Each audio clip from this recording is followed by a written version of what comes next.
Guys, if you love the US, please subscribe to our channel.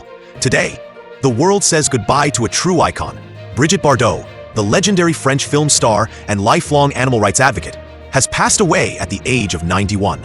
Bardot wasn't just a movie star. She was a symbol of freedom, rebellion, and unapologetic individuality.